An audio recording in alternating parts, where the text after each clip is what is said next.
आज हमें छांदोग्य उपनिषद को न केवल समाप्त करना है, अपितु अगले हिस्से में भी पहुंचना है। ऐतरेय उपनिषद को शुरू भी करना है एज पर टाइमिंग्स। तो शुरुआत करते हैं बिना लेट की छांदोग्य उपनिषद के 5वें अध्याय से। हेडिंग डाल लीजिए, पंचम अध्याय। छांदोग्य उपनिषद के 8 अध्यायों का अध्ययन हम लोग कर रहे हैं। 8 अध्यायों में 4 अध्यायों का अध्ययन हम लोगों ने पूर्ण कर लिया है। चारों अध्यायों में हमने एक जो बात समझी है वो ये है कि किस प्रकार से उद्गीत जो है वो समस्त ब्रह्मांड में चारों तरफ दिशाओं में है, और ऋक् और साम रूपी ब्रह्म कैसे यत्र तत्र सर्वत्र उपस्थित है। आज हम लोग जिस विषय वार्ता करने वाले हैं पंचम खंड में, वो भी इसी से कहीं ना कहीं उत्प्रेरित होगा। तो हेडिंग डाल लीजिए, पंचम अध्याय।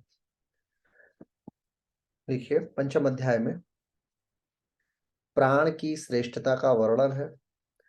प्राण की श्रेष्ठता का वर्णन है पंचम अध्याय में। प्राण की श्रेष्ठता का वर्णन है। उसे कुछ प्रमुख श्रेणियों में जाना जा सकता है। कुछ प्रमुख श्रेणियों में जाना जा सकता है। कुछ प्रमुख श्रेणियों में जाना जा सकता है, जिसमें ज्येष्ठ ज्येष्ठ नंबर 1, नंबर 2 श्रेष्ठ श्रेष्ठ, नंबर 3 वशिष्ठ,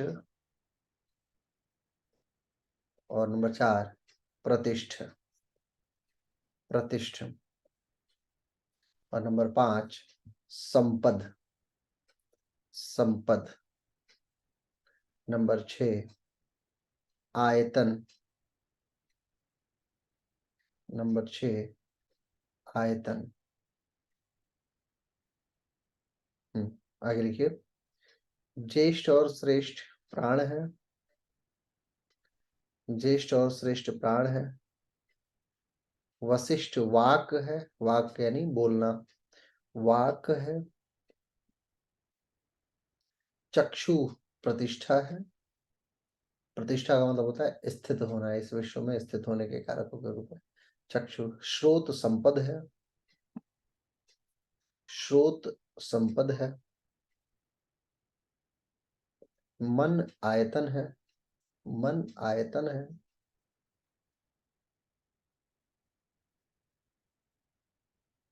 और इन सब में श्रेष्ठ प्राण है। और इन सब में श्रेष्ठ प्राण है।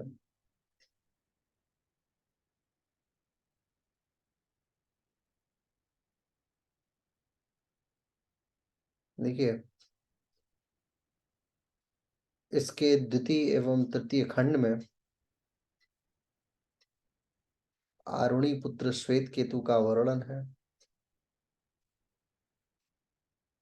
आरुणी पुत्र श्वेत केतु का वर्णन है, जिसमें जिसमें ब्रह्म को जानने की जिज्ञासा प्रदर्शित की गई है। ब्रह्म को जानने की जिज्ञासा प्रदर्शित की गई है। और प्रजा के प्रजा के प्रजा के लोक से प्रजा के लोक से गमन के विषय में जिज्ञासा प्रस्तुत की गई है। जिज्ञासा प्रस्तुत की गई है। इन लोगों का उत्तर देते हुए इन लोगों का उत्तर देते हुए बताया बताया गया कि पंच महाभूत से संबंधित पंचलोक हैं। पंच महाभूत से संबंधित पंचलोक हैं।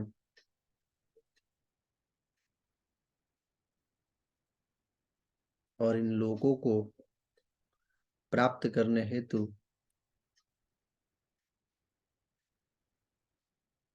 श्रद्धा एवं तप की आवश्यकता होती है।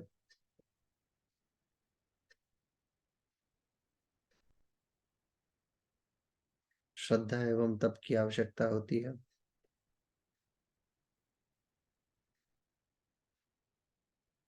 आगे लिखिए। उपमन्यु का पुत्र प्राचीन शाल। उपमन्यु का पुत्र प्राचीन शाल। पुलुष का पुत्र सत्ययज्ञ। भल्लवी का पुत्र इंद्रदुम्न। भल्लवी का पुत्र इंद्रदुम्न। शर्कराक्ष का पुत्र जन। शर्कराक्ष का पुत्र जन और अश्वतराश्व का पुत्र बुडिल। गृहस्थ होते हुए भी गृहस्थ होते हुए भी आत्मा और ब्रह्म के जिज्ञासु थे। आत्मा और ब्रह्म के जिज्ञासु थे।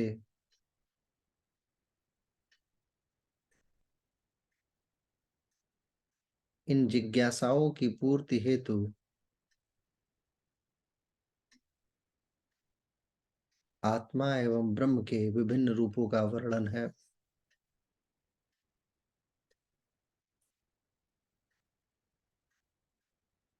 आत्मा के रूप में इन ऋषियों द्वारा आत्मा के रूप में इन ऋषियों द्वारा पंच तत्वों की आराधना का वर्णन है। पंच तत्वों की आराधना का वर्णन है। और ऋषियों द्वारा ऋषियों द्वारा इसे ही ब्रह्म में प्रतिष्ठित होने का साधन बताया गया। ब्रह्म में प्रतिष्ठित होने का साधन बताया गया है। जिसके हेतु जिसके हेतु यज्ञ जिसके हेतु यज्ञ और विभिन्न मंत्रों का आख्यान है। यज्ञ और विभिन्न मंत्रों का आख्यान है।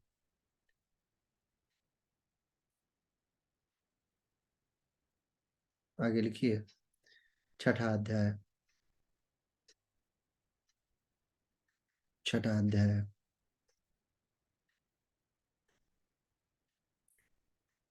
देखिए। आरुणि के पुत्र आरुणि के पौत्र पुत्र नहीं पौत्र नाती आरुणि के पौत्र श्वेत केतु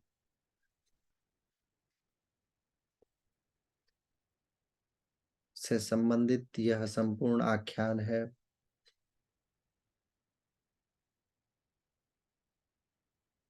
श्वेत केतु से संबंधित यह आख्यान है जिसमें ब्रह्म ज्ञान की जिज्ञासा है।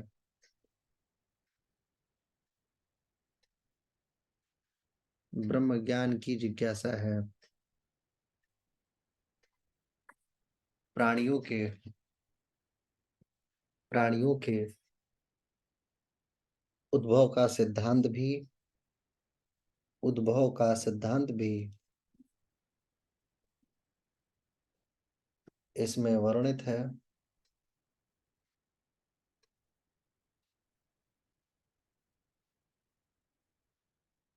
प्राणियों के तीन रूप प्राणियों के तीन रूप बताए गए हैं।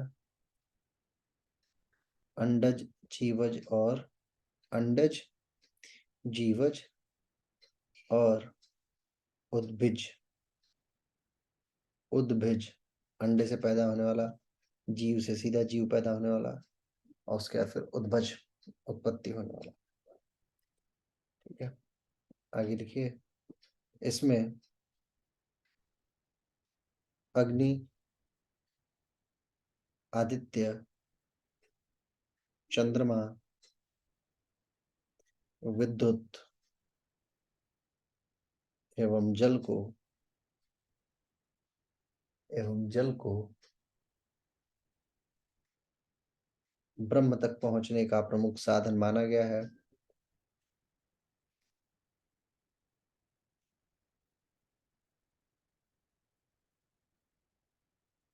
आगे लिखिए, इसमें इसमें यानी इस अध्याय में, इसमें अन्न के 3 प्रकार, जल के 3 प्रकार, तेज के 3 प्रकार और मन के 3 प्रकारों का वर्णन है, और मन के 3 प्रकारों का वर्णन है।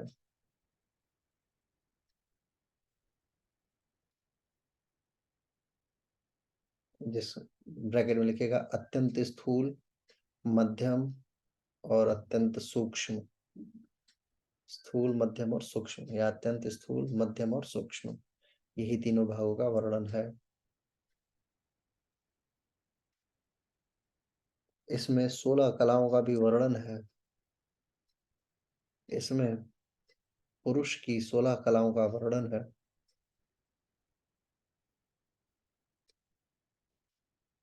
जिसे ब्रह्मोपासना में सहायक माना जाता है। ब्रह्मोपासना में सहायक माना जाता है।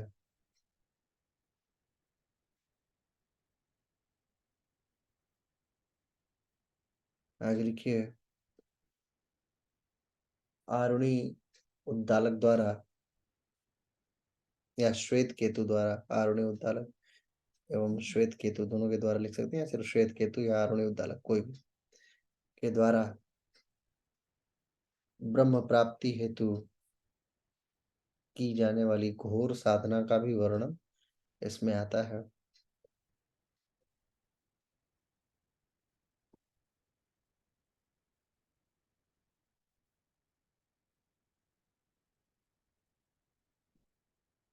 उस ब्रह्म को जानने की जिज्ञासा लेकर, उस ब्रह्म को जानने की जिज्ञासा लेकर नारद जी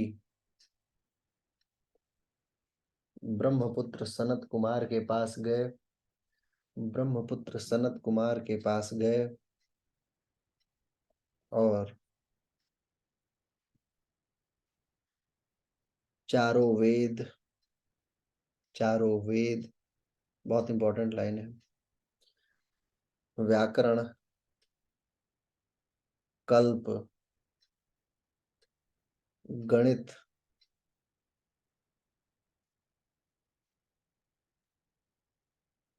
उत्पात ज्ञान, उत्पात ज्ञान, निधि शास्त्र, तर्क शास्त्र, नीति शास्त्र, देव विद्या, भूत विद्या, ब्रह्म विद्या,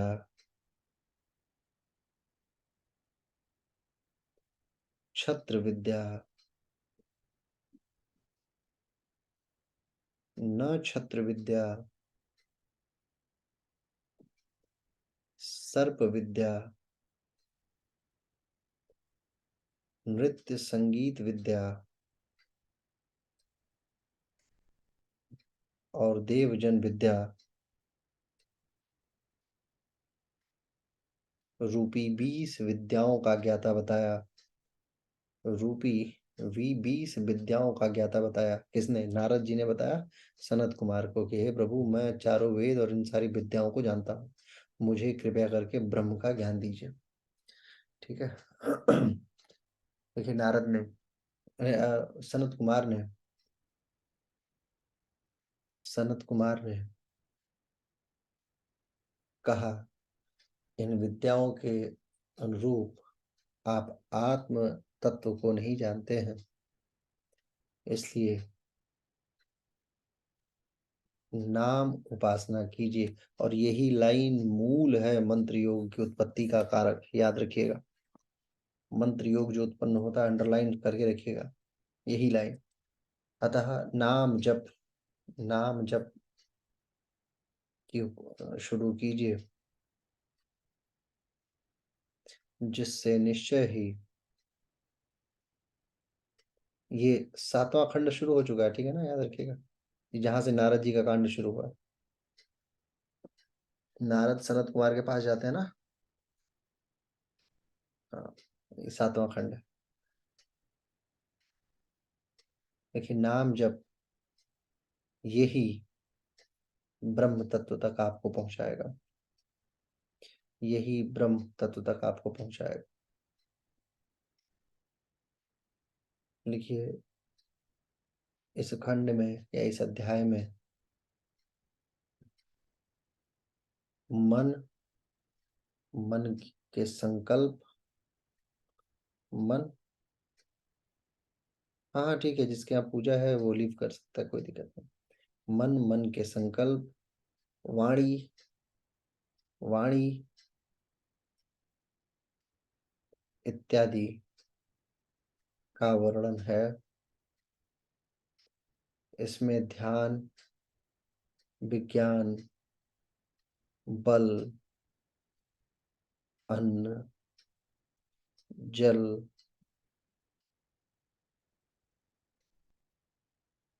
तेज, आकाश, स्मरण, तेज, आकाश, स्मरण, आशा और प्राण को एक दूसरे से श्रेष्ठ कर बताया गया है। हमारे मन से बड़ा और स्मरण, स्मरण से बड़ी आशा, आशा से बड़ा प्राण, ऐसे श्रेष्ठ कर बताया गया है, जो ब्रह्म के ज्ञान में सहायक होता है। जो ब्रह्म के ज्ञान में सहायक होता है। इस खंड इसमें श्रद्धा, श्रद्धा, निश्चय, निश्चय भूमि, यानी कि प्रॉमिस, सेल्फ प्रॉमिस जो होती है, निश्चय भूमि को भी प्रमुख साधन माना गया है।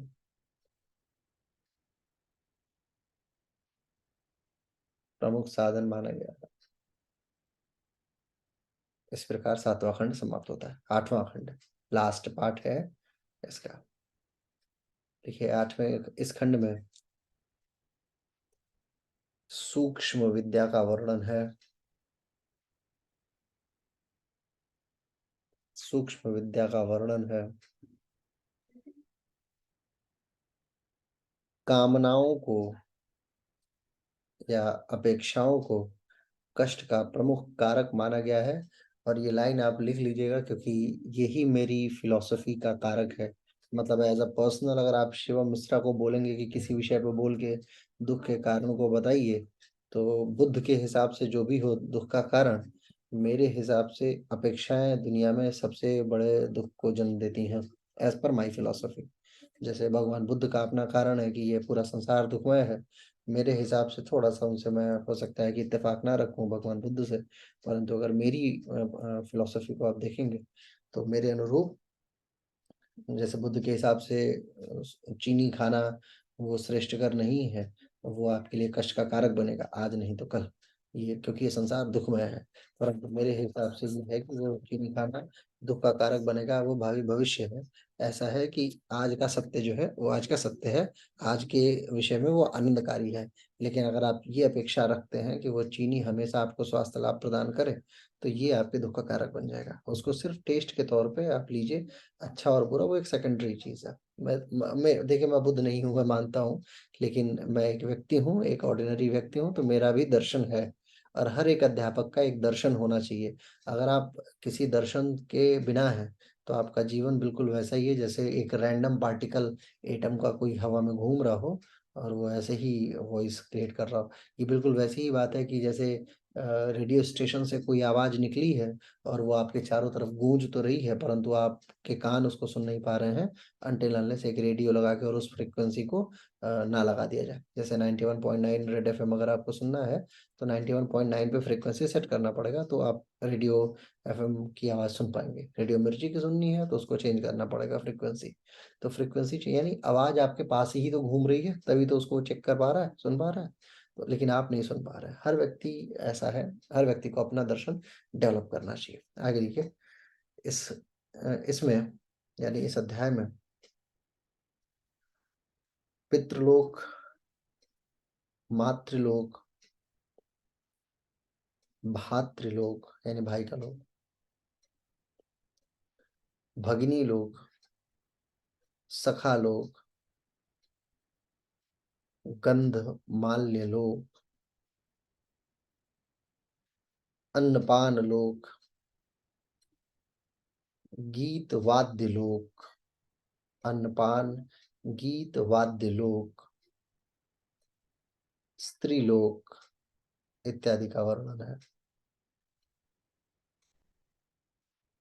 इत्यादि का वर्णन है। आगे लिखिए, संप्रसाद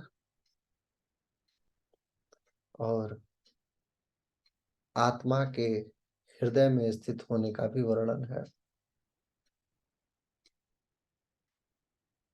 संप्रसाद और आत्मा के हृदय में उपस्थित होने का भी वर्णन है। आत्मज्ञान का विस्तृत वर्णन इस खंड में है। ब्रह्मचर्य रूपी यज्ञ, ब्रह्मचर्य रूपी यज्ञ, सत्रायण, सत्रायण, सत्रायण, अनाशकायन।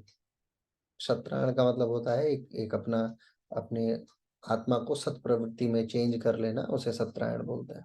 सत प्रवृत्ति में चेंज करके कंटिन्यू ब्रह्म को जानने की इच्छा जाहिर करना, सत्रायण। फिर है अनाशकायन, अनाशकायन यानी कि ये काया नाशवान है, आत्मा नश्वर नहीं है, मतलब वो आत्मा मरती नहीं है। अनाशकायन इत्यादि का वर्णन है, इत्यादि का वर्णन है। इसमें हृदय की नाड़ियों का भी वर्णन है, जिसमें शुक्ल, नील, पीत और लोहित रूपी रस का वर्णन है। शुक्ल, नील, पीत और लोहित रस का वर्णन है।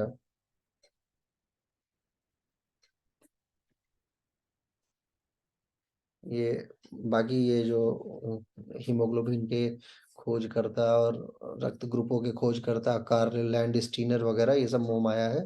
असली चीज इधर ही खोज दी गई है। हृदय के अंदर उपस्थित ये सारे जो भी रसों का नाम लिया जा रहा है ना, ये आपके हार्ट के वो एलिमेंट्स है जो मॉडर्न एनाटॉमी से हूबहू मैच करते हैं। ठीक है, ये जो लोहित रस है, इसका मतलब वही हीमोग्लोबिन की बात की जा रही है। ठीक है, आगे लिखिए। इसमें पाप शून्यता, पाप शून्यता, जरा रहित यानी रोग रहित, मृत्युहीन, विशोक, क्षुधा रहित, सत्य काम, सत्य संकल्प रूपी आत्मा का वर्णन है। सत्य काम, सत्संकल्प रूपी आत्मा का वर्णन है। इसमें आत्मा के द्वारा ही ब्रह्म प्राप्ति का मार्ग प्रशस्त किया गया है और ब्रह्म की पंच दिशाओं को ब्रह्म ब्रह्म प्राप्ति हेतु पंच दिशाओं और पंच पादों का वर्णन है।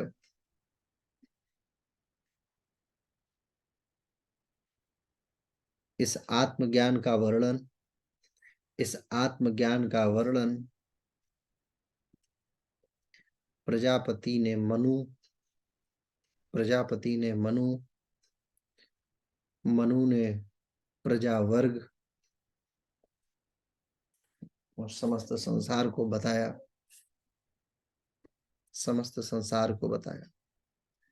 इस